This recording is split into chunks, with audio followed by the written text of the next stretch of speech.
गुरुर्ब्रह्मा गुरुर्विष्णु गुरुरेव महेश्वर गुरु साक्षात् परब्रह्म तस्मै శ్రీ గురవే నమః. పరమాత్మ భక్తులారా, పరమాత్మ జ్ఞానద ఫల అంటే మన స్వరూపాన్ని తెలుసుకుంటే ఏం ఫలము అనేది శాస్త్రంలోనేమో పరమాత్మ జ్ఞానం అన్నారు. అంటే పరమాత్మ యొక్క జ్ఞానం ద్వారా ఫలం ఏమన్నారు.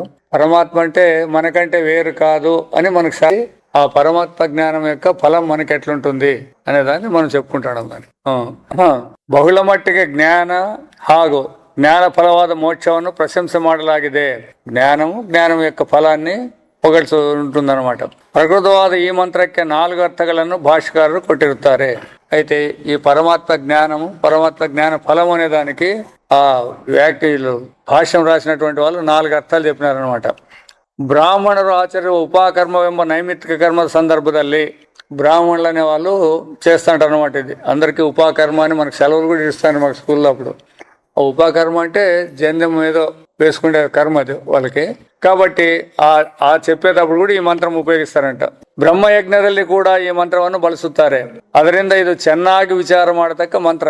కాబట్టి బ్రాహ్మణ కర్మ చేసేటప్పుడే దీనికి ఇంత విలువ ఉందంటే సామాన్య జనులకు కూడా దాని గురించి తెలుసుకోవాల్సిన అగత్యము ఎక్కువగా ఉంటుందన్నమాట. జీవాత్మన పారమార్థిక రూపాన్ని ಇಲ್ಲಿ ತಿಳಿಸಿದೆ ಎಂದು సాయన భాష్కర్ ప్రస్తావిద్దారే.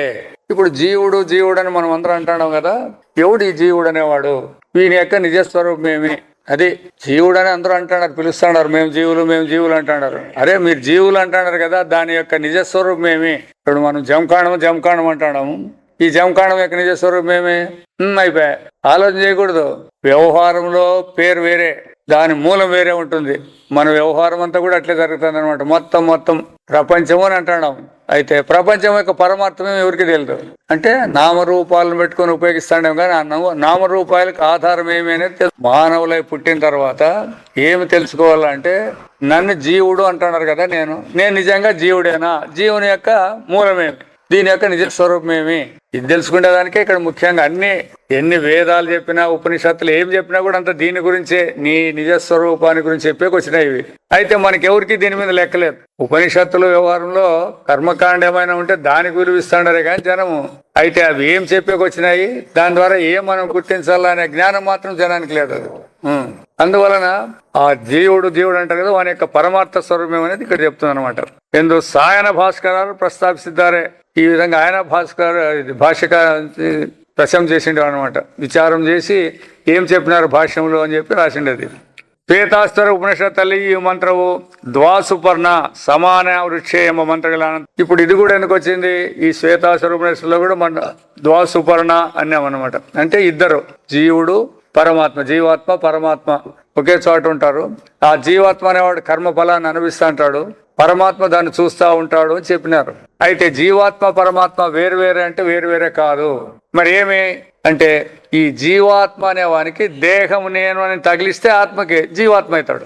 మన స్వరూపం సహజంగా ఉంది, దానికి ఈ జీవత్వాన్ని ఆపాదించినామంటే జీవత్వం అవుతాడు. దేహాన్ని ఆపాదించినామంటే ఉదాహరణకి బంగారుగా ఉంది, దానికి నెక్లెస్ అనే పేరు పెడతాం చూడండి. పేరు పెడతాం కదా, అప్పుడు బంగారు అను దాన్ని ఇంకా నెక్లెస్ అనుకుంటూనే ఉంటారు. నిజంగా నెక్లెస్ యొక్క పరమార్థం ఏమి? బంగారు. అట్లా ఈ జీవుని యొక్క పరమార్థం ఏమి?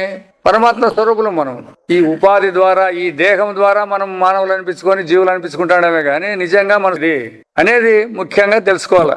దీన్ని తెలుసుకుంటే మాకేమైనా కష్టం వస్తుందంటే కష్టాలు ఏం రావు, ఉండే కష్టాలన్నీ పోతాయి. వేదాంతం ఎందుకు వచ్చిందంటే కష్టాలు తెచ్చే కాదు పెట్టిండేది వేదాంతం. ఉండే కష్టాలు దుఃఖాలు పోగొట్టుకుంటే వేదాంతం చెప్పేకి వచ్చిండేది. అయితే జనానికి దీని మీద లేకోకుండా కేవలం భౌతికమైన విషయాలు ఉన్నాయి చూడండి. ఏవి? ఎక్కడ పోతే మనకి యాస్వామికి పోతే ఏమొస్తుంది అని పెట్టుకుంటాం మనం. ఇదే అశాశ్వతమైంది. ఇంక దీనికి శాశ్వతమైన వేడి దొరుకుతాయి అనుకోండి. రీలు శాశ్వతం మన స్వరూపం. దానికి అనుకుంటే మనకుండే సమస్యలన్నీ తొలగుతాయి.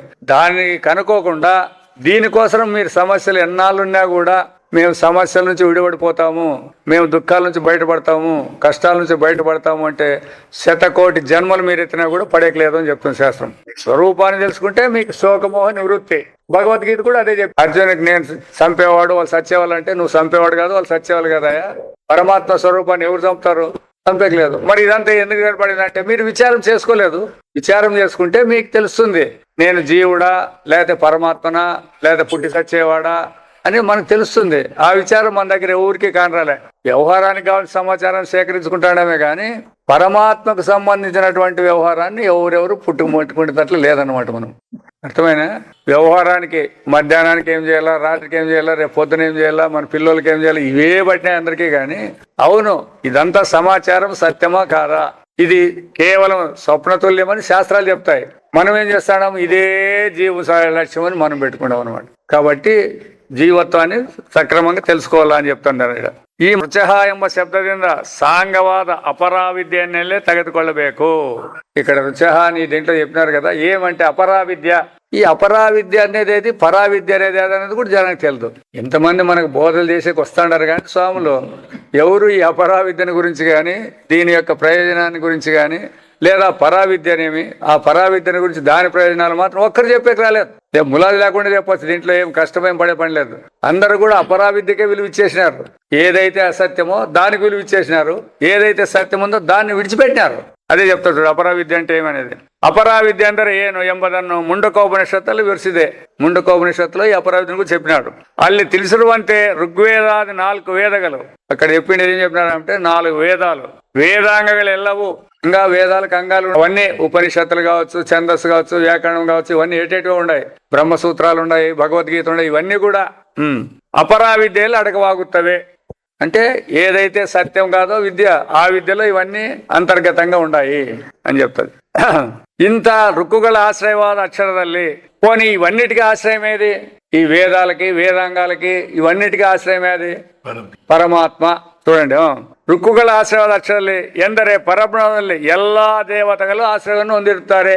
33 కోట్ల దేవతలు ఈ పరమాత్మకి లోబడే ఉంటారు. వీళ్ళు ఆ పరమాత్మను విడిచి 33 కోట్ల దేవతలు దీపం పెట్టి ఎట్లాడితే దొరికేలేదు.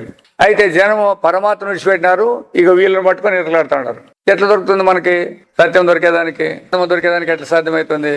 మూలం ఏదుందో దాన్ని పట్టుకుంటే తెలుస్తుంది. అందుకోసమే మీరు ఏ దేవతలను ప్రార్థించినా, మీరు ఎవరిని చేసినా కూడా వాళ్ళందరూ కూడా ఆ పరబ్రహ్మ ఆశ్రయం ద్వారానే మనకేమైనా ఇయ్యాల్సింటే ఇచ్చేది. అదొకటి. తర్వాత వాళ్ళు ఇస్తారంటే నువ్వు కోరుకుంటానే నీకేమి ఇచ్చేదట్లేదు. వాళ్ళు నీకు కూడా వెనక జన్మలలో మీరు ఏమైనా చేసుకుంటే సంస్కారాన్ని లేదా అటువంటి ఫలాన్ని మీకు పొందే యోగ్యత ఉంటే అప్పుడు లభ్యమవుతుంది మనకు. అది కూడా లేకపోతే మేము దేవతలందరూ ఆశ్రయించినంత మాత్రం వస్తుందంటే వచ్చేకలేదు ఇది. అందువలన ఈ అపరావిద్య అనేదంతా కూడా దానికి మూలమైనది కూడా పరమాత్మ. దేవతలందరూ కూడా ఈ అపరావిద్యలోనే ఉంటారు. పరావిద్యలో పరమాత్మ ఒక్కడే, అపరావిద్యలోనే వీళ్ళంతా కల్పితమైన వాళ్ళందరూ కూడా దీంట్లోనే ఉంటారు. కాబట్టి అక్షరవాదరో కಣ್ಣಿಗೆ గోచరవల్లద్దు. ఈ పరమాత్మ స్వరూపం అంటే కంటికి కనపడేది కాదు, జనానికి ఒకటి వచ్చేస్తుంది. కంటికి కనపడకపోతే అది ఉందని ఎట్లా అని. కంటికి కనపడకపోతే అది ఎట్లుంటుంది అని అడుగుతారు. వాళ్ళని ఒక మాట అడగాలి మనకి. మీరు కంటికి కనపడిందల్లా ఉందని ఒప్పుకునేటట్లుంటే మీ బుద్ధి అనేది మీకు ఎప్పుడైనా కనపడిందే? మాకు బుద్ధి ఉందంటే అన్నారు కదా మీరు. మీ బుద్ధి మీకు ఎప్పుడైనా కనపడిందే? కనపడలేదు కాబట్టి లేదంటారా? మరి ఎట్లా చెప్తావు ఉందని? దీన్నేం పరమాత్మ కంటికి కనపడి లేదని చెప్పి కొట్టేసి నీ బుద్ధి ఉందంటే కనపడుతుందంటే ఇది ఎవరికి కనపడలేదే? అదే కదా. మరి ఎందుకు అనకూడదు? అది బుద్ధి కూడా లేదంటే ఒప్పుకుంటారా మీరు ఎవరన్నా? అందుకే ఈ వేదాంతం అనేది చాలా సున్నితంగా ఉంటుంది, సూక్ష్మంగా గ్రహించే శక్తి ఉండాలి దీనికంతా. ఊరిన మాటల్లో కూర్చొని సవాల్ చేస్తుంటే కుదిరేకలేదు ఇది. ఎందుకంటే కంటికి కనబడి వ్యవహారంలో ఉంది. కనపడితే ఉందని, చెవి వినపడితే ఉందని ఇట్లా తెలుసుకుంటాను, ఇది కరెక్టే. అయితే పరమాత్మ కూడా అదే విధంగా మాకు కనపడాలి కదా అంటే ఎట్లా కనపడతాడు? పరమాత్మ ఈ వ్యవహారానికి అంతటి అతీతుడు. ఆయన ద్వారానే ఈ వ్యవహారం అంతా జరుగుతూ ఉంది. అట్లాంటప్పుడు ఆ కార్యం అనేది కారణాన్ని ఎట్లా కనుక్కుంటుంది? అని కారణం ద్వారా కార్యం వచ్చింది.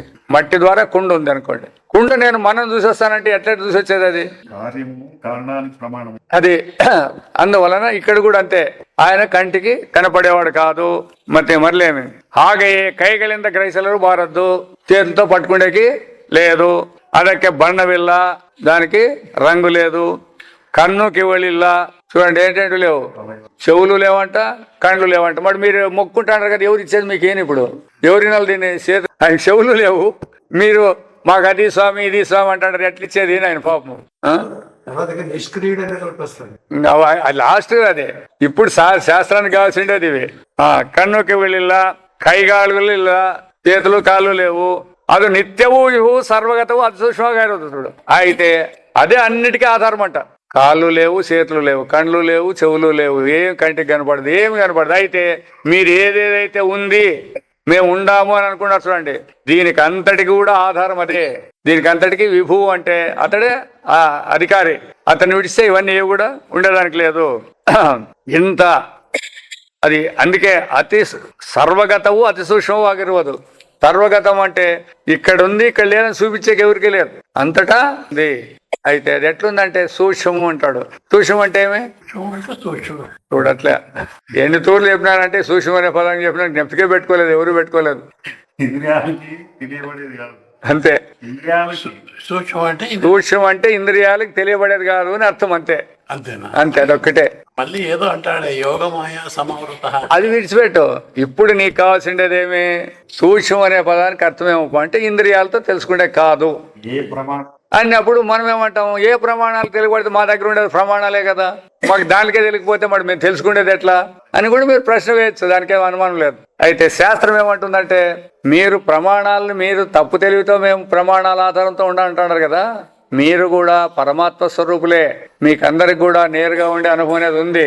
సాక్షి దాన్ని ఉపయోగించే వ్యవహారాలు చేస్తాడారు, ఇప్పుడు కూడా చేస్తాడారు. అయితే ఆ సాక్షి అనుభవంతోనే ఈ వ్యవహారం జరుగుతుందనే జ్ఞానం లేకోకుండా ఈ ఇంద్రియాల ద్వారానే జరుగుతానే మనము భ్రమ పొందినాం అనమాట.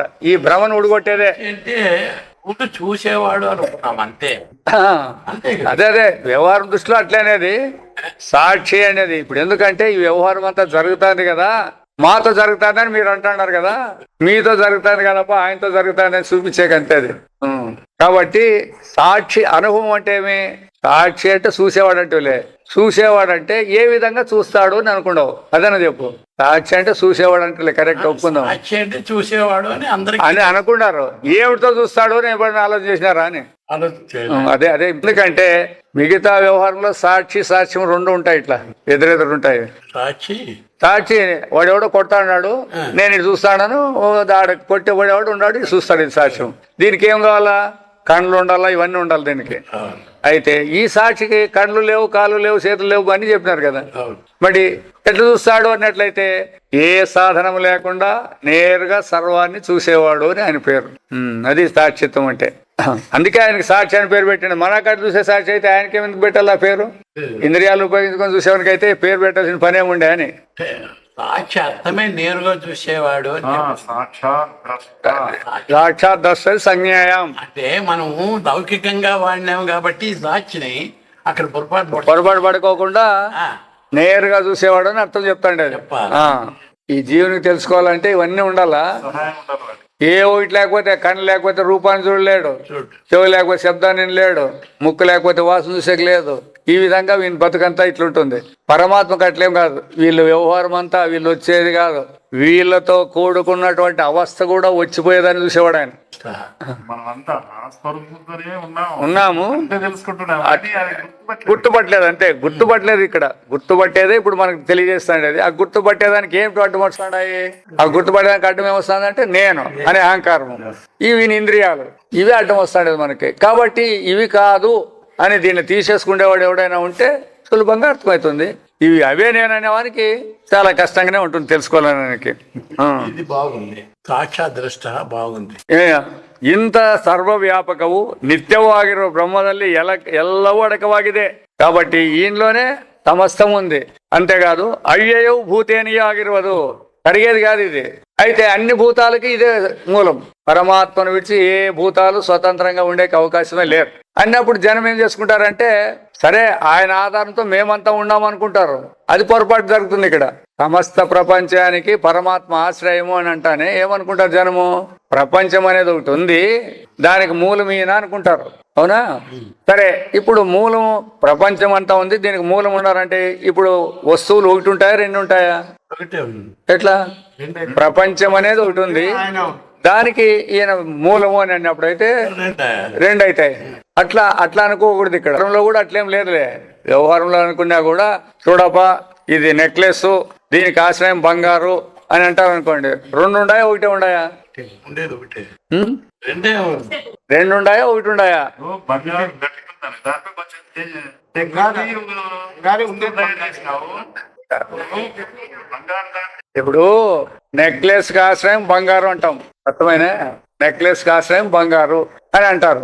సరే, అప్పుడు నెక్లెస్ ఆశ్రయమైన బంగారు రెండు ఉంటాయా? ఉండేది బంగారే ఉంటుంది అనేది కావాలి ఇప్పుడు, అంతే. అంటారులే, ఎందుకంటే అది అలవాటైన పాయింట్, ఏమని సులువు కాదు. అన్లెస్ అదర్వైజ్ దీన్ని బాగా విచారం చేసింటే తప్ప ఎవరైనా అనే మాటలే ఇవి. ఆయన కాదు, ఎవరైనా ఇదే తక్క నడుస్తారు. ఎందుకంటే అట్లుంది, అందుకే ఇప్పుడు అట్లే ఉండేది జనం కూడా. ప్రపంచం ఉంది, ప్రపంచానికి ఆశ్రయం పరమాత్మ అంటానే ఉన్ని ఆయన అది ఉన్ని ఆయన ఉన్నాడు కాబట్టి ఆయన మొక్కుందామండి. ఆయన మొక్కుంటే ఇదంతా తిరుగుతుంది కదానే ఉండేది జనం. ఇంకేం ఇట్లే కొత్తదేం కాదు, అట్లుంది. అయితే శాస్త్రం అట్టు చెప్పదు. మీరు ఏదైతే ప్రపంచం అనుకున్నారో అది పరమాత్మను విడిచి స్వతంత్రంగా లేదు అంటుంది. అన్నప్పుడు ఉండేది అదే పరమాత్మ ఉండేది. మీరైతే దాన్ని ఏం చేసుకుంటున్నారు? ప్రపంచంగా మార్చి పెట్టుకుంటారు. మీరు ఆ భ్రాంతిని తొలగించేదే వేదాంతం యొక్క పని. అందువలన ప్రతి ఒక్క దాని అంతా దీంట్లోనే అంతర్గతము. అంటే దీన్ని విడిచి ఇంక రెండోది లేదు అంటే ఉండేది అదే అనేది రావాలి ఎవరికే గానీ. అది అర్థమయ్యేదే చాలా కష్టం, సామాన్యులు కాదు. పెద్ద పెద్దోళ్ళకి అర్థం కాలేదు ఈ పాయింట్. మనమేమి ఆలోచన చేసే పని లేదు ఇది. ఎందుకంటే పెద్దోళ్ళని మనం ఎందుకు పేరు పెట్టినామంటే 10 మందికి చెప్తారు కాబట్టి వీళ్ళు పెద్దోళ్ళు అని అంటారు. వీళ్ళు చెప్పేదాంట్లో పెద్దోళ్ళే, అయితే అనుభవంలో మాత్రం అందరూ మనమే. అందరూ ఈడే ఉంటారు.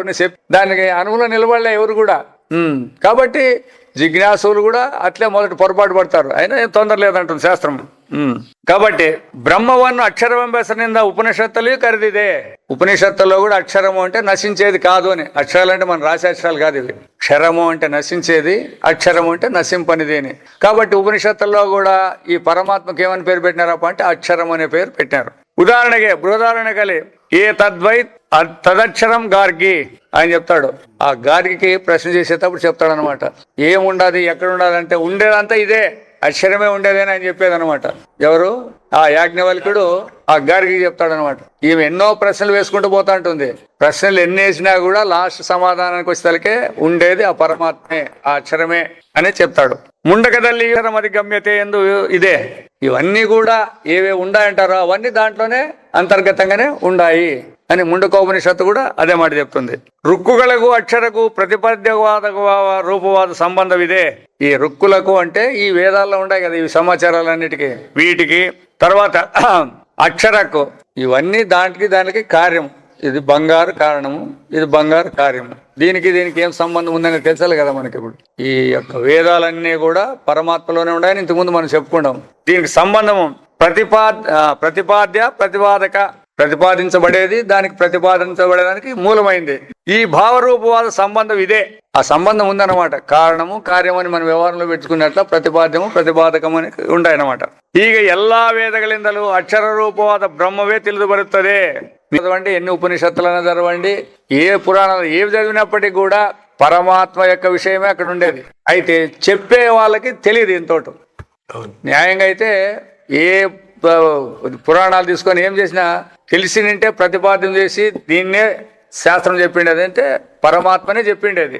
అయితే కథలుగా చెప్పింటుంది, లేదా రూపకాలుగా చెప్పింటుంది, రకరకాలుగా చెప్పింటుంది చెప్పేదేమో. అయితే చివరికి యాటికి చేరుస్తుందప్ప అంటే ఆటికే చేరుస్తుంది అనమాట. యాటికి పరమాత్మకే చేరుస్తుంది. బ్రహ్మవన్ను ఉపనిషత్ పురుషుడు కరిదిదే. పరమాత్మను ఉపనిషత్ పురుషుడు అని చెప్పింది అనమాట. ఈ ఉపనిషత్ పురుషుడు అనేది తెలియదు, చెప్పు లెక్కేసుకో. మనకు కాదు. ఎవరు వాడెవడు? విదగ్ధ శాకల్యుడు అనేవాడు. విదగ్ధ అనేది ఒక టైటిల్. అది అంటే వాడు పండితుడు. వానికి వేదాలు అన్ని ఏ వడినా కంఠపాఠం ఎత్తగాలంటే చెప్పే శాకల్యుడు అని వానికి పేరు. ఆయనకి ఈ ప్రశ్న వేస్తాడు ఇతడు యాజ్ఞవల్కుడు. ఔపనిషత్ పురుషుడు అంటే చెప్పురా అని ఇస్తాడు ఒక మాట. చెప్పు దాని కథ అంటాడు. వాడు అంత చదివినాడు మనకి తెలియదు. లెక్కేసుకోండి, వాడు ఉపనిషత్తులన్నీ నోటికి వస్తాయి వాళ్ళకి. ఆ ఉపనిషత్ పురుషుడు అంటే తెలియదు. ఎవరు చెప్పలేరు. ఎవరు ఆడుండే వాళ్ళు యాజ్ఞవల్కి మీటింగ్ లో ఉండే వాళ్ళు ఒక్కరు చెప్పలేదు. ఇప్పుడు ఇతడు ప్రతిబంధక చేస్తాడు. ఆ గార్గి వాళ్ళంతా ఒప్పుకోయినే గొప్పవాడు యాజ్ఞవల్కినే చెప్తాది ఆయమ్మ. వీడు ఒప్పుకోడు అనమాట. వీడు పండితుడు కదా, నేనెట్లా ఒప్పుకుంటాను అతను చెప్పిన దానికి అంటే సరే మీరందరూ కలిసి అన్నా నేను అడిగిన దానికి సమాధానం చెప్పండి, లేదా ఒక్కొక్కరన్నా చెప్పండి అని చెప్తే ఇంకా అందరికీ వేస్తాడనమాట ఈ ఉద్యోగది. ఉపనిషత్ పురుషుడు అంటే ఎవడు అని ఒక్కరు చెప్పే చేత కాలేదు. పోనీ చెప్పే చేత కాకపోతే మాకు తెలియదనాలా రూల్ అది. అట్లా అనుకోకుండా అహంకారంతో ఉంటే మీ తల పడిపోతుంది అని చెప్పేస్తాడు. ఎవరు? యాజ్ఞవల్కుడు. అప్పుడు వీడు ఒప్పుకోడు. వీడు విదగ్ధ శాఖలుడు అనేవాడు. కాకుండా ఒప్పుకోకుండా పోతే వాడు తలకాయ పడిపోదంటే చనిపోతాడు వాడు, ఆడే చనిపోతాడు వాడు.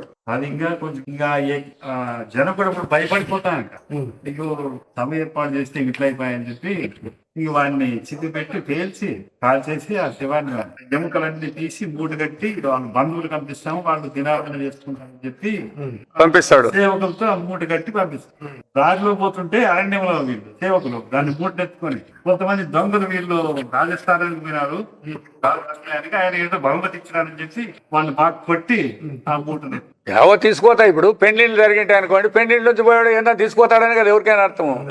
వాళ్ళు అట్లా వచ్చి పట్టుకుంటారు, పట్టుకొని చూస్తే ఏంటి ఉంటాయి దాంట్లో ఆ ఎముకలా తీసి ఆడ పారేసి ఇస్తారు చెత్తని. అంటే వీడింత శాస్త్రాన్ని నేర్చుకొని కేవలం అహంకారంతో బతినాడు కాబట్టి వానికి శవ సంస్కారం కూడా జరగలేదు అని, బ్రహ్మజ్ఞానులే అట్లా అవమానం చేసి శవ సంస్కారం కూడా జరగలేదు అని. ఇప్పుడు మన వాళ్ళు కూడా ఉంటారు కదా, కొంతమంది చేస్తే శవాలు దొరికేలేదు కదా, ఎముకలు అని ఆడాడు పడిపోయింటారు చూడు, అట్లా వాళ్ళ బతికేళ్ళది ఎవరిది కాదు. బాగా గుర్తు పెట్టుకోండి. దుర్మరణాలు అంటారు చూడండి, ఆ దుర్మరణాలు చేసిన వాళ్ళు ఎంతో పాపం చేసింటే కానీ దుర్మరణాలు జరగవు. ఇప్పుడు శవం దొరికితే పర్వాలే, వాళ్ళు ఆయన కూడా ఏమి ఆయనకి రాజీవ్ గాంధీకి ఏమైంది మరి అందరూ వాళ్ళ అందరిది అట్లా బతకలే వీళ్ళు. ఎందుకు అన్నట్లయితే చివరికి కనీసం ఇంట్లో వాళ్ళైనా ఇది మా వాని శవము అని పెట్టే కూడా యోగ్యత ఉండలేదు వాళ్ళకి.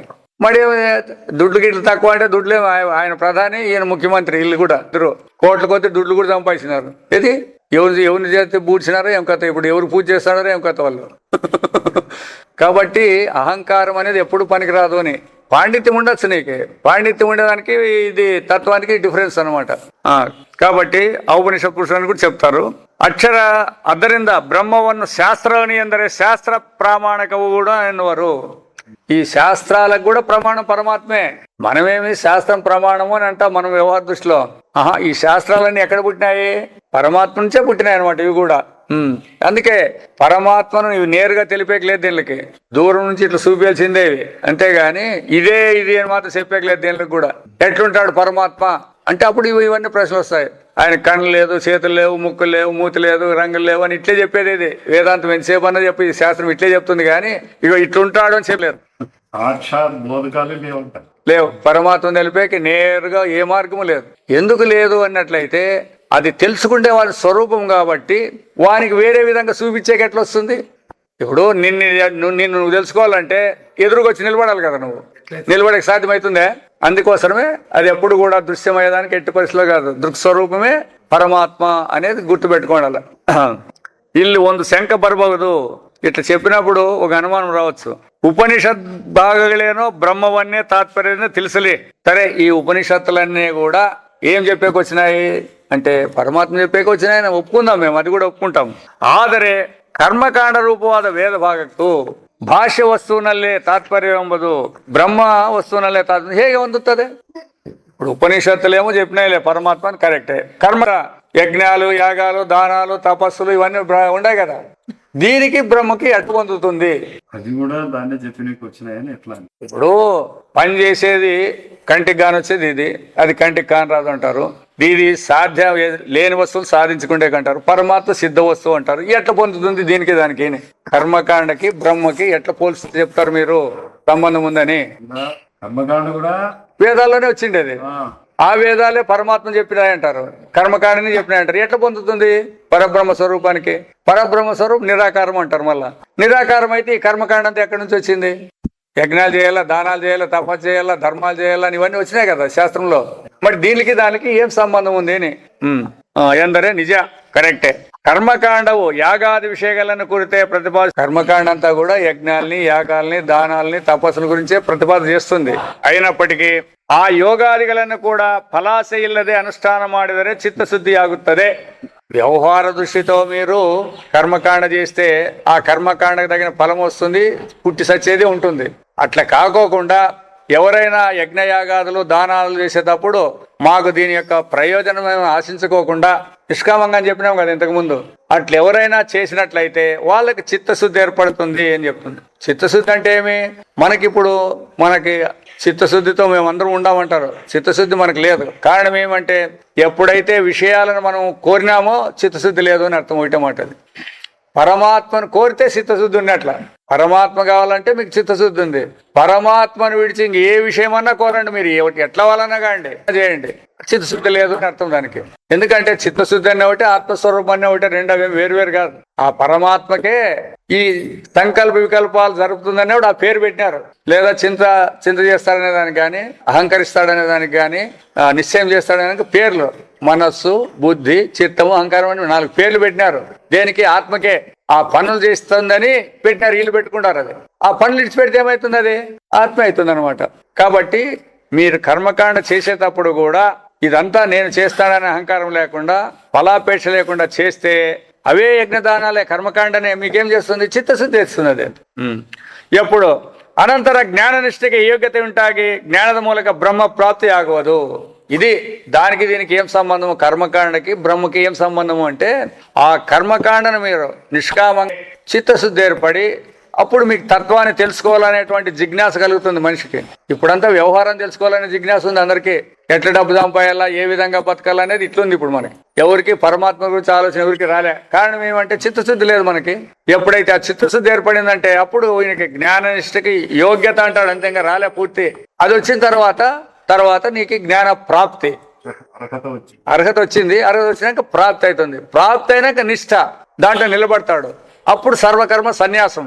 ఎప్పుడు జ్ఞానంలో నిలబడినాడో అంటే అప్పుడే సర్వకర్మ సన్యాసం చేసేకి వీలయ్యేది. అట్లా లేకుండా ఉండాలంటే కర్మని ఎవడు కూడా విడిచేదానికి సాధ్యం కాదు. ఎందుకంటే దేహంలో మనం గాలి పీల్చాలంటే కూడా కర్మ చేయాల్సిందే. దేహం ఉందనేవాడు గాలి పీల్చాల్సిందే కదా, తప్పించుకుంటే లేదు. అయితే దేహం నేను కాదన్నోనికి గాలి పీల్చాల్సిన అవసరం ఏముంది? ఈ విధంగా జ్ఞాననిష్ఠకి వచ్చి తద్వారా బ్రహ్మం పొందాడు. కాబట్టి వేదాల్లో కర్మకాండ చెప్పినప్పటికీ కూడా ఈ బ్రహ్మకు దానికి సంబంధం ఉంది. ఎట్ల సంబంధం అంటే ఈ విధంగా అని దాన్ని చెప్పిండి. అది ಹೀಗೆ ಕರ್ಮಕಾಂಡವು ಪರಂಪರೆಯಿಂದ, ಪರಂಪರ అంటే ఒకటైన తర్వాత ఒకటి, పరంపరయిందా బ్రహ్మజ్ఞానಕ್ಕೆ సాధకను ఒయ్యుವುದರಿಂದ ఈ ఎవడైతే సాధన చేస్తాడో వాడిని ఎక్కడ నూకుతుందప్ప అంటే వాని స్వరూపం వైపు నూకుతుంది. ఇప్పుడు మనలన్నీ జనమణం దిక్కు నూకుతాడు. అది ఏది వ్యవహారం అంతా పుట్టి సాయండి అనే దానిలోకి నూకుతాంది అనమాట. ఏడన్నా పుట్టండి, యా జన్మలైనా పుట్టండి, ఏమైనా పుట్టండి అని నూకుతాంది. ఎవడైతే ఇట్లా సాధకుడు ఇక్కడి దిక్కు తిరిగినాడప్ప అంటే పరమాత్మ దిక్కు నూకుతా ఉంటుంది. మీరు పరమాత్మ స్వరూపులు అనే దానికి నూకుతా ఉంటుంది అనమాట. ಒಯ್ಯುವುದರಿಂದ ಇಡೀ ವೇದಕ್ಕೆ ಬ್ರಹ್ಮದಲ್ಲಿ ತಾತ್ಪರ್ಯವೆಂದರೆ ತಪ್ಪಾಗುವುದಿಲ್ಲ. కాబట్టి వేదాలన్నీ కూడా పరమాత్మనే చెప్తాయంటే దీంట్లో ఏం తప్పేం లేదు. అయితే మీరు అర్థం చేసుకున్నట్టు, ఎందుకంటే మేము కర్మ చేసే వాళ్ళమేనప్ప అంటే సరే మీ కర్మకు అది ఆటికే సరిపోతుంది. అయితే ఆ కర్మం చేసే వాళ్ళు కూడా నిష్కామంగా చేసి ఫలాపేక్ష లేకుండా చేసినారంటే వాళ్ళకు కూడా పరమాత్మ ప్రాప్తి పరంపర ద్వారా వస్తుంది. కఠోపనిషత్తಲ್ಲಿ ಎಲ್ಲಾ ವೇದಗಳು ಯಾವ ಪದವನ್ನು ಹೇಳುವವೋ ఈ వేదాలన్నీ కూడా దేని గురించి చెప్పేకొచ్చినాయి?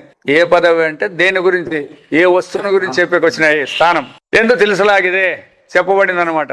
ಬೃಹದಾರಣ್ಯಕಲಗಿ ಆತ್ಮನನ್ನು ಬ್ರಾಹ್ಮಣರು ಯಜ್ಞದಾನ ತಪಸ್ಸಲಿಂದ ತಿಳಿಲಿಚ್ಛಿಸುತ್ತಾರೆ ಎಂದು ಹೇಳಿದೆ. బ్రాహ్మణులు అనేటువంటి వాళ్ళు కూడా యజ్ఞదాన తపకర్మ నత్యాజ్యం కార్యమేవ తత్ యజ్ఞోదానం తపస్సేవ పావనాని మనిషినామని. యజ్ఞదాన తపస్సులు కూడా శాస్త్రోక్త కర్మలు అంటే ఈ మూడేనంట. మనం చేసే పనులే కాదు, అర్థమైన రాజ్యాన్ని పరిపాలించేది ఇవన్నీ ఉన్నాయి చూడు. ఇవన్నీ పనులు కాదు, శాస్త్రోక్త కర్మలు కాదు. ఇవన్నీ లౌకిక కర్మల కిందే తీసుకుంటుంది. యజ్ఞము, దానము, తపస్సు, ఈ మూడే శాస్త్రకర్మలు. ఇవి కూడా నేను శాస్త్రోక్త ప్రకారంగా వేదాల్లో చెప్పిన విధంగానే చేస్తానంటే దానికి కూడా మళ్ళా జనమణ చక్రమే. అయితే వాటిని కూడా ఫలాపేక్ష లేకుండా నిష్కామంగా చేస్తే అప్పుడు పరమాత్మ ప్రాప్తి లభిస్తుంది. దానికి బ్రాహ్మణులు కూడా ఈ విధంగా దాన్ని తీసుకొని ధన్యులైతాండారు ಎಂದು ಹೇಳಿದೆ. ಹೀಗೆ ವೇದವೆಲ್ಲವೂ పరబ్రహ్మవే ಎಂದು సిద్ధವಾಗುತ್ತದೆ. కాబట్టి ఇవన్నీ మొత్తం అంతా ఏం చెప్పినా కూడా పరబ్రహ్మను విడిచి స్వతంత్రంగా యావి లేవనేది ఒకటి చెప్పింది అనమాట. ಹೀಗೆ ಋಕ್ಕುಗಳೆಲ್ಲವೂ ಅಕ್ಷರವಾದ ಹಾಗೂ ಪರಮವಾದ ಆಕಾಶದಲ್ಲಿ ತಾತ್ಪರ್ಯವುಳ್ಳವಾಗಿವೆ. పరమవ్యోమ అంటే శ్రేష్టమైన ఆకాశము అని పేరు. ఆకాశం అంటే మనకు పరమాత్మ అంటే తెలియదు ఎవరికి, తెలిసిన ఎవరికైనా పరమాత్మ అంటే. ఆకాశం అంటే తెలుసు కదా అంత ఇంతో. ఆకాశం అంటే కూడా పూర్తి ఏం తెలుసు, చెప్తేనే తెలిసేది. ఆకాశం అంటే ఏం తెలుసు? ఆకాశం అంటే ఏముంది? ఆకాశం గగనం శూన్యం. ఏం కానరాదు ఆకాశంలో అంటారు చూడండి. ఏమి కానరాదు అంటారు కదా. మరి ఏం తెలిసినట్లే మనకి?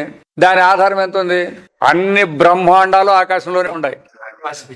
అన్ని బ్రహ్మాండాలు. మీరు 14 లోకాలు కదా, 24 అని అంటూ అంటారు చూడండి. ఎన్నైనా చెప్పండి, ఇవన్నిటికీ ఏది అవకాశం ఇచ్చింది? ఆకాశం. ఇప్పుడు సూర్యుడు ఏడున్నాడు, చంద్రుడు, నక్షత్రాలు, మేఘాలు, భూమి, నీరు, అగ్ని, వాయువు ఏడున్నాయి? ఇవన్నీ ఆకాశం. ఎంతమందికి తెలుసు ఈ విషయం? వెంకయ్య ఎంతమందికి తెలుసు? మనం 5 పని చేసినాం కదా, ఎంతమందికి చెప్పినాం ఈ సమాచారం? ఈడొచ్చి వింటాడు, ఈ చెప్తాడు. ఆ బుక్కుల్లో ఇట్లా చదువులు లేవు. దానికి ఆకాశం, గగనం, శూన్యం అంటే ఏమి లేదని అట్లా చెప్పేసినాం అంతే. దానికి దీనికి కలిసి చూడండి. కాబట్టి ఆకాశాన్నే శాస్త్రం చెప్తానమాట. మీకు పరమాత్మ అర్థం కాకపోవచ్చు. ఆకాశం అన్నిటికీ అవకాశం ఇచ్చిందా లేదా? పోనీ ఆకాశం ఇటు నుంచి ఇటుకుందని ఎవరైనా చెప్తారా? దానికి అంతం ఏమన్నా గట్లేసేదానికి వీలుందే? అట్లా. కాబట్టి ఈ ఉదాహరణతో పరమాత్మను కూడా పోలుస్తారనమాట. పరమాత్మ విషయం చెప్పేటప్పుడు పరమ వ్యోమ, శ్రేష్టమైన ఆకాశం అని పేరుతో చెప్తాంటారు. అక్షరವೆಂದರೆ నాశవిల్లద్దు అని అర్థ. సరే, అక్షరం అంటే నాశనం కానిది అని చెప్పినారు. పరమವೆಂದರೆ ఎల్లక్కింతలు మిగిలద్దు, ಹಾಗೆ అలేపవాగదద్దు. శ్రేష్టమైందంటే దానికి అది ఎట్లుంటుందప్ప అంటే అన్నిటికంటే అతీతమైంది. ఇవన్నీ దాని కిందనే ఉండాల్సిందే. పోనీ దానికి ఏమన్నా అంటుకుంటుందంటే ఏం అంటుకుంటలేదు. అందుకే చెప్పేది, ఇప్పుడు ఆకాశంలో ఇవన్నీ ఉన్నాయంటారు కదా, భూమి ఉంది, అగ్ని ఉంది, నీరు ఉంది, ఆకి ఉంది అంటారు కదా. నిజంగా నీళ్లుంటే ఆకాశాన్ని తడపల్సిండే. దానికి అంటుకుంటుంది అనేది అట్లుంటే ఉండేదేమో దీంట్లోనే ఉండే. మరి నీళ్లుంటే మనకి ఏడం తగిలితే తడి అవుతుందా లేదా? అగ్ని ఉంటే కాలుస్తుందా లేదా? మరి అది ఆకాశాన్ని ఏమి చేయలేదు కదా. అట్లా పరమాత్మను కూడా ఏమి చేసేదానికి లేదు. మరి అన్ని దాంట్లోనే ఉంటాయి. మరలా అలేపకోదు. రూపవిల్లదిరవదు, రూపం లేనిది. వ్యాపకವಾಗಿರುವುದು. పోనీ రూపం లేదు అంటే ఉండేదే అంత వ్యాపించిండేది అది. బట్టనంతా నూలు ఎట్లా వ్యాపించిందో, నూలే మాకు కానరాదు అంటారులే. ఈ బట్టన కానొస్తుంది కదా. మరి బట్ట కానొస్తుందంటే బట్టకు ఆధారం ఏమే? మరి నూలే కదా అంతా ఉండేది. అట్లా ఆలోచించాలి. ఇప్పుడు మనం కూడా పరమాత్మ కానరాలే, ఈ ప్రపంచం కానొస్తుంది కదా. మరి దానికంతా ఆధారం ఎవరంటే పరమాత్మ అని తెలుసుకోవాలి. అందుకే ప్రత్యక్షంగా ఉన్నాడనమాట పరమాత్మ. ఇప్పుడు ఉన్నాడు, అప్పుడు లేదనే లేదు, అన్నాడు. అంతేకాదు మాట్లాడేవాడు ఆయనే. నువ్వు మాట్లాడుతాడు కదా, చూసేవాడు ఆయనే, కూర్చుండారు కదా, కూర్చుండేది ఆయనే, నిలబడేది ఆయనే, నడిచేవాడు ఆయనే. ఇన్ని గుణాలు మనకి కనపడతాయి. ఏమైనా దాని మీద మనకు దృష్టి ఉందే? భగవంతుడు ఏమన్నాడు, కానరాలేదు అంటాడు. ఎట్లయితే కరెంటుతో అన్ని పనులు జరిగినా ఆ కరెంట్ని ఎట్లా గుర్తించుకోకుండా ఉన్నామో ఆ విధంగా మన వ్యవహారం కూడా జరుగుతుంది. ఇప్పుడు అసంగವಾಗಿರುವುದೇ ಮುಂತಾದ గుణಗಳನ್ನು ಹೊಂದಿರುವ ఆకాశವು.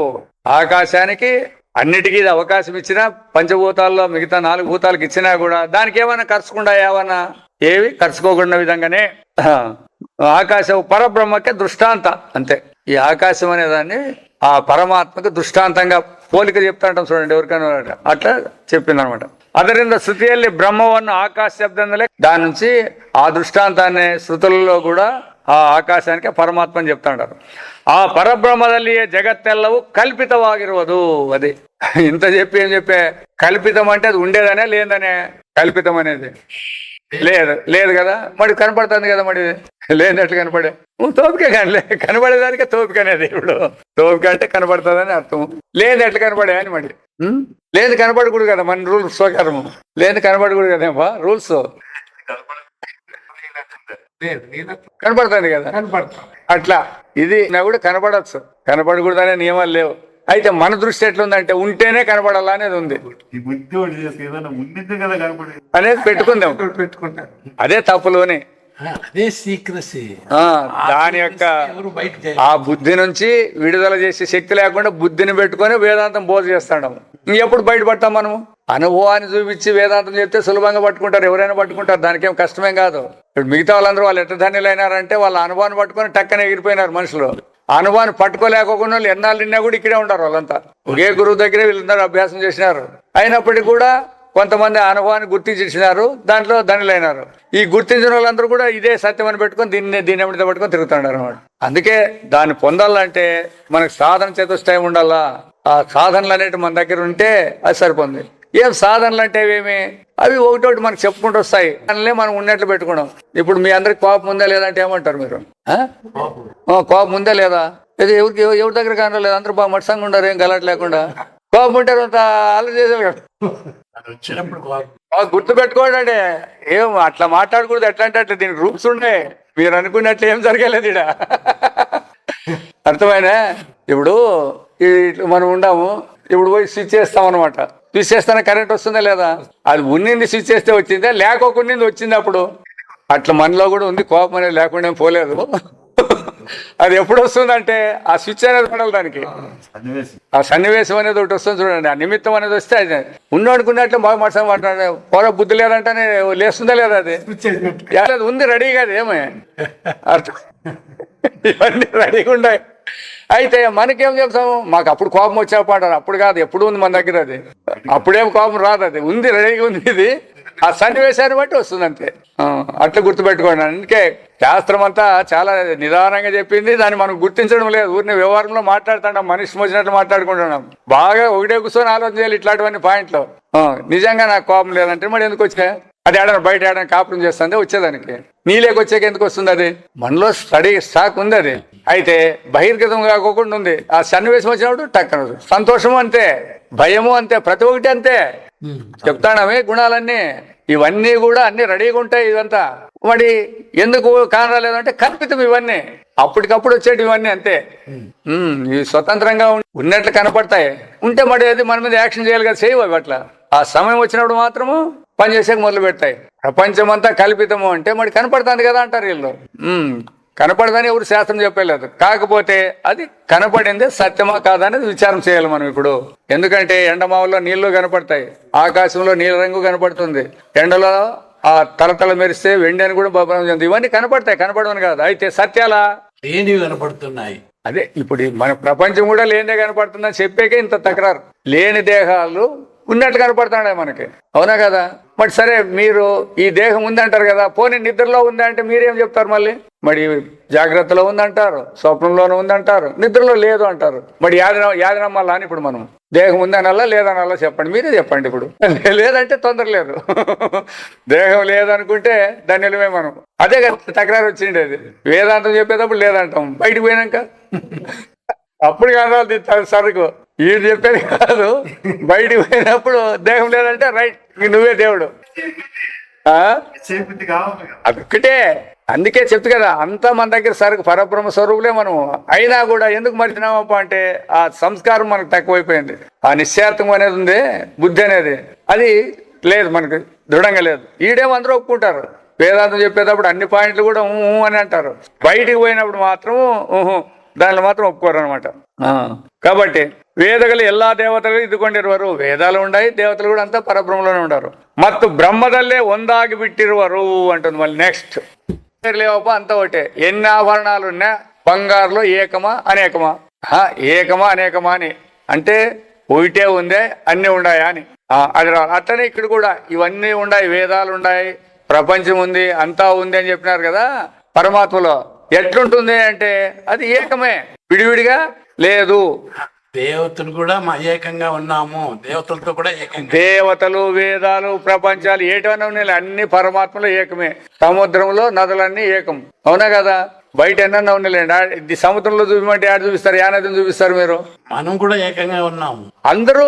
మళ్ళీ మనము లేదు, వేరే వాళ్ళు లేదు అన్నప్పుడు కొంచెం మేలు. అందుకే మరి మనము అన్నప్పుడు, నీవు అన్నప్పుడు చాలా మంది దేహం లేకపోతారు, దేహం లేకపోద్దండి అని చెప్పేది వేదాంతంలో.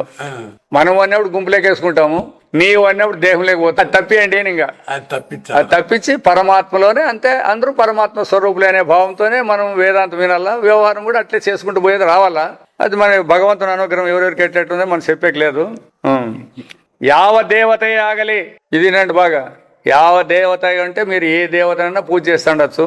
ಸಾಧಕನು ಅದನ್ನು ಬ್ರಹ್ಮಕ್ಕಿಂತ ಬೇರೆ ಎಂದು ತಿಳಿದವನಾದರೆ ಆ ದೇವತೆಯು ಅಂತವನ್ನು ನಿರಾಕರಿಸಿದಂದು ಶ್ರುತಿಯಲ್ಲಿದೆ. ఇదంతా మనకు తెలుసవా? ఇది ఎవరెవరికి తెలుసు నన్ను అడిగితే.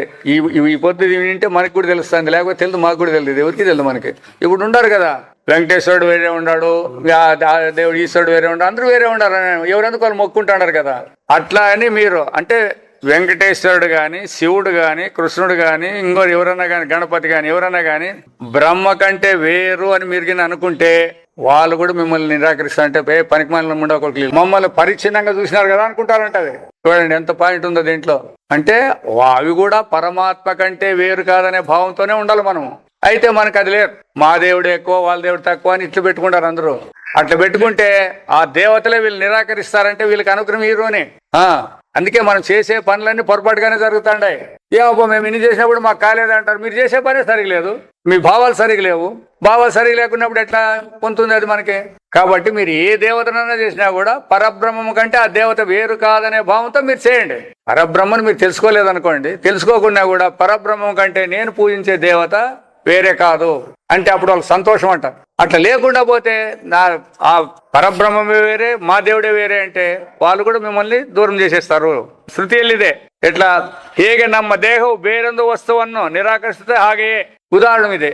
ఇప్పుడు సరే మీ కంట్లోకి ఏదైనా పడింది అనుకోండి, ఏం చేస్తుంది అది? ఒత్తుకుంటుంది.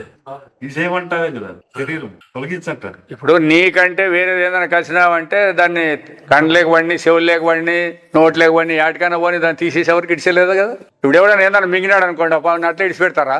అట్లా ఎట్లయితే ఆ దానికంటే వేరేది వస్తే ఎట్లా నిరాకరిస్తామో మన దేహంలో నుంచి, అట్లా ఆ దేవతలు కూడా పరబ్రహ్మం కంటే వేరే చేసినారంటే మమ్మల్ని నిరాకరిస్తారు అని.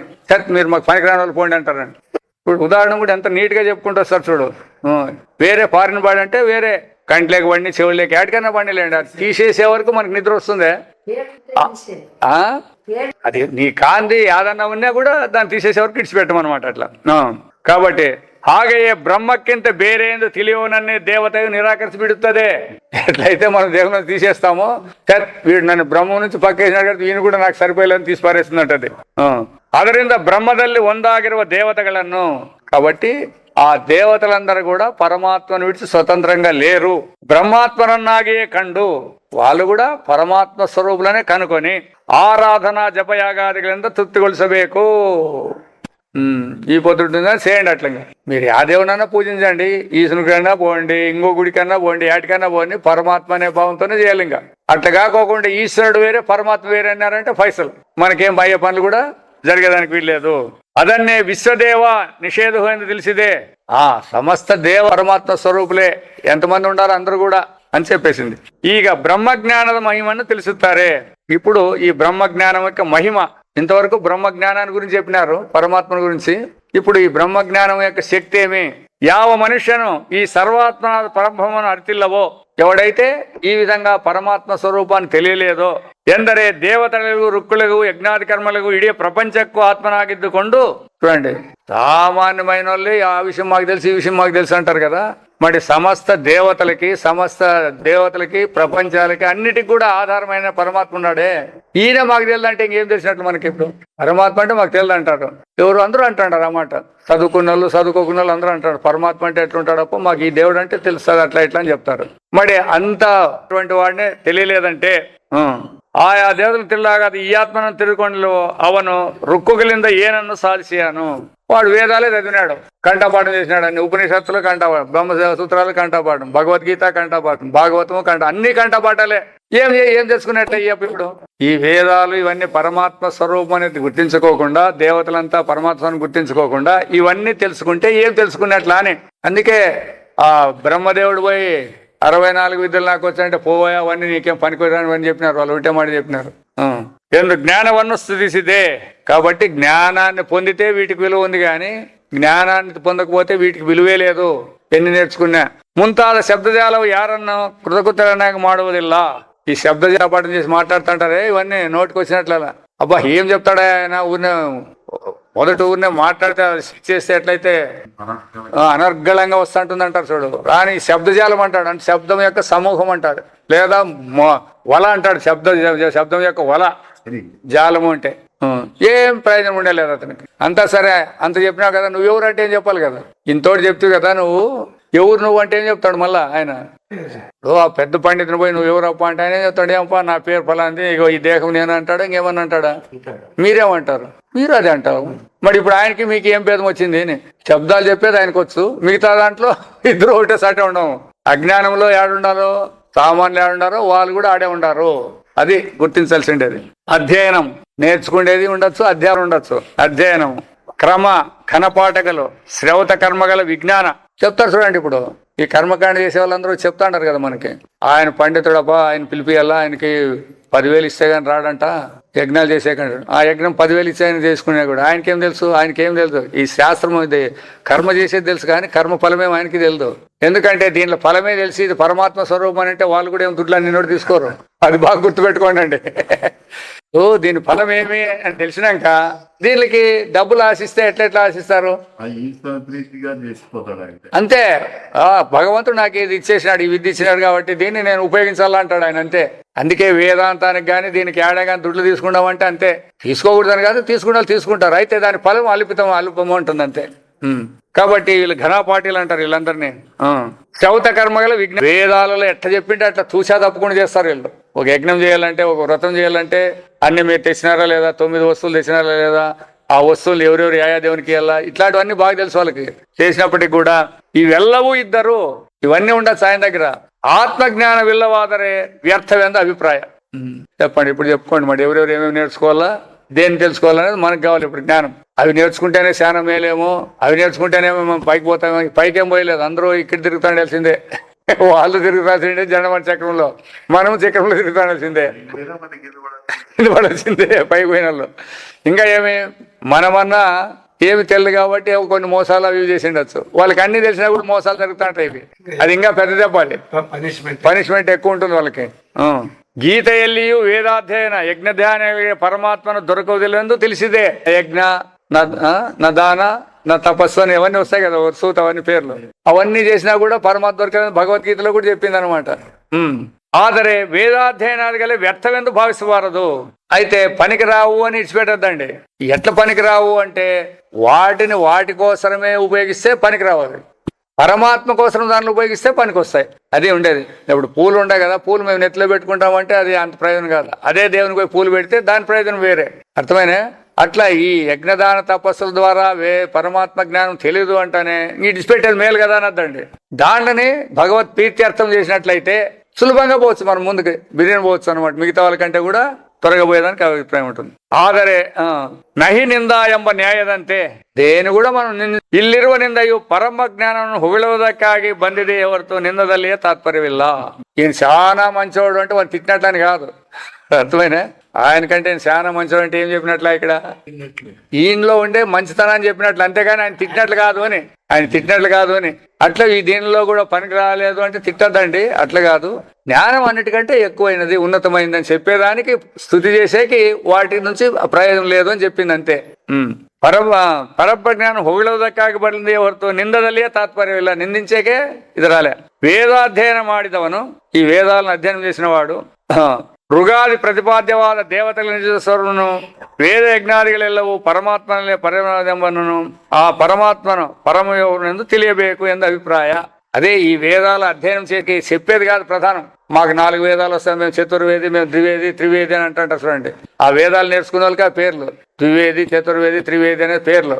అయితే అవి తెలుసుకొని చేస్తే ఏం ప్రయోజనం లేదు.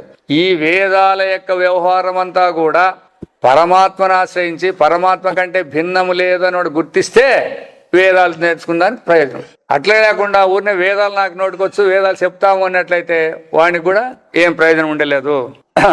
ಇಲ್ಲವಾದರೆ లేకున్నట్లయితే కేవಲ ವೇದ ಜ್ಞಾನದಿಂದ ಅಥವಾ ವೇದೋಕ್ತ ಕರ್ಮಾನುಷ್ಠದಿಂದ ಏನಾದರೂ ಅಲ್ಪಬಲ ప్రాప్తియాగಬಹುದು. కాబట్టి ఈ విధంగా తెలియకపోతే అది వ్యర్థమేనా అంటే కాదు, కొంచెం ప్రయోజనం ఉండొచ్చు. ఇప్పుడు శాస్త్రాన్ని అంతా కూడా కంఠపాఠం చేసి దాన్ని చేసిన దానికి వృథా ప్రయాసం పోయి ఉండలేదు. అయితే జ్ఞానం అనే పదం దగ్గర పోలిస్తే ఇవన్నీ తక్కువ ఫలంతోనే ఉంటాయి. ವೇದೋಕ್ತ ಅಲ್ಪವಾದ నిత్యవాద మోక్ష ఫలವನ್ನು పడేవదాగుదిಲ್ಲ. కాబట్టి మీరు ఎన్ని యజ్ఞాలు, దానాలు, తపస్సులు పరమాత్మకు అర్పించుకోకుండా చేసినారు అన్నట్లయితే అల్ప ఫలాలు ఉంటాయి, కానీ జ్ఞానం వచ్చేలేదు. అందుకే యోగం అని అంటారు కదా. యోగం అంటే ఏం అర్థం చేసుకోవాలా? మనం చేసే ప్రతి కర్మను కూడా భగవంతునికి అనుసంధానం చేయాలంటుంది. అంటే భగవంతుడిదే ఇది, లేదా భగవంతుడే చేయిస్తాడు. యాదో ఒకటి తెలుసుకుండేది ప్రధానం కాదు. ఈ తెలుసుకున్న తర్వాత దాన్ని ఎట్లా ఆచరణ చేయాలనేది బాగా గుర్తు పెట్టుకోండి. సత్యాన్ని చెప్పాలని అందరూ చెప్తా ఉంటాం. అయితే నువ్వు దాన్ని చెప్తాండావా లేదని చూసుకోవాలి. అర్థమైంది? హింస చేయకూడదని చెప్తాండాం. ఎరువులు చెప్పే బాగానే ఉంది, నువ్వు చేయకోకుండా ఉండవా? దాని ఆచరణలో పెడితే దాని ప్రయోజనాలు మనకు కలుగుతాయి అని మొత్తం మీద శాస్త్రాన్ని తెలిసినంత మాత్రంతోనే కాదు, ఈ విధంగా మనం ఆచరణలో పెడితేనే సరిపోతుంది. ಯಾರು ಈ ರಹಸ್ಯವನ್ನು ಬಲ್ಲರೋ ಅವರೇ సమాసతే ಅಂದರೆ నిజవాద జ్ఞానం కలిసి నిలిపిరాగరు, వేరెవరు అల్ల. కాబట్టి ఈ వేదాలు కానీ ఉపనిషత్తులు కానీ ఏవైనా సరే ఇవన్నీ పరమాత్మ గురించి చెప్పేకొచ్చినాయి. పరమాత్మ ఏందే ఇవన్నీ ఉంటాయి. పరమాత్మ కంటే వేరు కాదు అనే భావంతో ఎవరైతే తెలుసుకుంటారో వాళ్ళు ನಿಜమైనటువంటి ಜ್ಞಾనులు. ಅಂತೆಗಾನಿ మిగతా వాళ్ళు ఎవరు కాదు, ಬೇರೆಯವರಲ್ಲ ಎಂದರ್ಥ. ಅಥವಾ ಯಾರು ಈ ಬ್ರಹ್ಮವನ್ನು ಅರಿತವರೋ ಅಂತವರೇ ಅತಿ ಹೆಚ್ಚಿನ ಸತ್ರವೆಂಬ ಯಾಗವ ಮುಂತಾದ ಸೇವಕಗಳನ್ನು ನಿರ್ವಹಿಸಬಲ್ಲವರಾಗರು. చూడండి, వాళ్ళు కూడా ఈ సత్ర యాగం అనేది చెప్తారు కదా, పరమాత్మ తత్వాన్ని తెలిసినోడు మాత్రమే దాన్ని చేసేకి అధికారం ఉంటుందంట. మిగతా వాళ్ళు చేస్తే దాని ప్రయోజనం వచ్చేలేరు. వీళ్ళు చెప్పేది ఏం చెప్తారు, యాదో ఇస్తుందని చెప్పేవాళ్ళు వీళ్ళు, అంతే. ఇది చేస్తే ఇది వస్తుందని చెప్పేవాళ్ళు. అయితే పరమాత్మ జ్ఞానం వస్తుందని చెప్పాలంటే వాళ్ళు చేస్తే వచ్చి చెప్పేదానికి ఆ యాగానికి సత్రయాగానికి వస్తుంది అని. ಅವರು తమ జ్ఞాన బలದಿಂದಲೇ కర్మ ఫలವನ್ನು కూడా పಡೆದವರಾಗುವರು. ఆ బ్రహ్మ జ్ఞానంలోనే కర్మ ఫలం కూడా వచ్చేస్తుంది. దాంట్లో మళ్ళీ వేరే పోయేకలేదు. ఇప్పుడు కన్ను చూస్తాంది అంటే కన్ను స్వతంత్రంగా చూసేకలేదు, మనస్సు యొక్క ఆధీనంలో ఉంది అని చెప్పినాం అనుకోండి. ఉదాహరణంగా చెప్పినాం కదా, ఇప్పుడు మనస్సును తెలుసుకుంటే అయిపోయానంటే మనస్సుతో పాటు కన్ను వచ్చేస్తుంది. ఎందుకు? మనస్సు అనేది అన్ని ఇంద్రియాలకి మూలం అనేది తెలిసిపోయింది కదా. కాబట్టి మనస్సును గుర్తిస్తే మరి ఇప్పుడు జ్ఞానేంద్రియాలు 5 దాంట్లో ఉన్నాయా లేవా? అట్లా ఈ యజ్ఞం అనే ఫలంలోనే కర్మ కూడా అంతా వచ్చేస్తుంది అని. కర్మఫలం ఏమో కావాలంటారు చూడు. అందుకే బ్రహ్మజ్ఞానులకి ఏ ఫలమైనా ఉంటుందంట వాళ్ళ దగ్గర. అనిమాదష్ట సిద్ధులు ఇట్లాంటివి ఏవైనా కూడా ఉంటాయి వాళ్ళ దగ్గర. వీళ్ళు కేవలం జ్ఞానం ఒకటి ఉందప్ప, ఈ స్వాముల కంటే ఆడ చూపిస్తారని వద్దండి, ఈ స్వాముల కంటే ఎక్కువ చూపిస్తారు వాళ్ళు. అయితే వాళ్ళు దాన్ని ఉపయోగించరు. ఎందుకు ఉపయోగించరు? దానిని ప్రయోజనం లేదని తెలుసు వాళ్ళకి, అంతే. ఏం చూపించినా కూడా ఇవన్నీ నిష్ప్రయోజనాలునే. ఏది పొందాలా? పరమాత్మ జ్ఞానం పొందితేనే ప్రయోజనము. ఇవి చూపిస్తే జనం దీనికి ఈకిలాడతారు. ఇంకా ఇది ఉంటే చాలప్ప, మాకు కూడా మేము కూడా ఇట్లా చూపించుకుంటూ పోవచ్చు అని దీనికి పడిపోతారు. కాబట్టి వాళ్ళ దగ్గర ఇన్ని లక్షణాలు ఉన్నా కూడా కర్మఫలం కూడా కర్మ ద్వారా ఉంటుంది, మోక్షానికి పోయే యోగ్యత కూడా ಆ ಜ್ಞಾನಕ್ಕೆ ಉಂಟುಂದಿ. ಹೀಗೆ ಜ್ಞಾನಿಗಳು ಮಾತ್ರ ಲೋಕ ಸಂಗ್ರಹಕ್ಕಾಗಿ ಕರ್ಮವನ್ನು ಮಾಡಿ ಅದನ್ನು ಸಾರ್ಥಕಗೊಳಿಸಿಕೊಂಡವರು ಎಂದರ್ಥ. కాబట్టి ఈ విధంగా వాళ్ళు తమ యొక్క జన్మను వ్యవహార దృష్టిలో కూడా అందరినీ ఇది చేసేస్తారు. ఎవరు? జ్ఞానులు అనేవాళ్ళు. వాళ్ళకి తెలిసిందంతా చెప్పి వాళ్ళని కూడా చేయాలంటారు. వాళ్ళు కూడా సార్థకత పొందుతారు. ఇది జ్ఞానంలో ఉండే లక్షణాలు. మిగతా వాళ్ళకి ఇవన్నీ ఉండడానికి ఎక్కువ ఉండే లేదనమాట. కాబట్టి జిజ్ఞాసులకి మనకందరికి కూడా వ్యవహారానికంటే పారమార్థానికి విలువ ఇచ్చి మనం జీవనం చేసినట్లయితే ఈ జన్మ మనకు ఉపయోగపడుతుంది. వ్యవహార దృష్టితో అందరితో పాటు మనం పోయేదానికి పోతే వేస్ట్. మనం మాట్లాడుతాం కదా, ఇంట్లో మాట్లాడుతాం, వాళ్ళు అట్లా అంటారు, మేము తక్కువైతాం అనుకుంటే వేస్ట్. నీ జీవితమే వేస్ట్. తక్కువైతుంది అనేది ఎక్కువైతుంది అనేది లేదు. దాంతో నీకేం పని ఉండదు. తక్కువ ఎక్కువలన్నీ పరమాత్మలో తక్కువ ఎక్కువలు ఉన్నాయా? కాబట్టి ఇతరుల వ్యవహారానికి పోకోకుండా మన వ్యవహారం దిక్కే మనం పోయేదానికి నేర్చుకున్నట్లయితే అప్పుడు మనం ధన్యులవుతాం. కాబట్టి సాధ్యమైనంత వరకు ఇంతవరకు వ్యవహారం చేసినాం, కాదనేకేం లేదు. అయితే దీని మీద ఆసక్తిని పెంపొందించుకోకూడదు. ఇంకా తెలియనప్పుడు పెంపొందించుకుంటాం. ఇది ఉంటేనే బతుకు, లేకపోతే లేదు. ఇది ఉంటేనే జీవనము, లేకపోతే జీవనం లేదు. ఇది ఉంటేనే మా కీర్తి ప్రతిష్టలు, లేకపోతే లేదని ఇట్లా పెట్టుకుంటాం. ఇవన్నీ కూడా ఎందుకు పనికొచ్చేటి కాదు. ఎందుకు? కార్యరాజులు రాజ్యములు కలిగవే అని చెప్పినారు. ఎవడు మాట్లాడిస్తున్నారే వాళ్ళందరినీ? కలియుగంలో నుంచి మొదలైన వాళ్ళు ఎంతమంది జ్ఞప్తి పెట్టుకుంటారు? మీరు ఎవరు పెట్టుకోవట్లేదు. కారణం ఏమి అనేటైతే అవన్నీ అల్పమైనటువంటివి, దేశకాలాల్లో ఉండి ఆ దేశకాలాలతో పాటు వెళ్ళిపోయేటివి. అయితే మన పరమాత్మ స్వరూపం అనేది వీటన్నిటికీ అతీతమైంది. కాబట్టి దాన్ని తెలుసుకుంటేనే మనం ధన్యత చెందుతాము అని చెప్పినాను. ఓం అసతోమ సద్గమయ తమసోమ జ్యోతిర్గమయ ఉర్మా అమృతంగమయ. ఓం సహనావతు సహనౌ భునక్తు కవీర్యం కరవావహై తేజస్వినావధీతమస్తు మా విద్విషావహై. ఓం పూర్ణమద పూర్ణమిదం పూర్ణాత్ పూర్ణముదచ్యతే పూర్ణస్య పూర్ణమాదాయ పూర్ణమేవావశిష్యతే. ఓం శాంతి శాంతి శాంతి.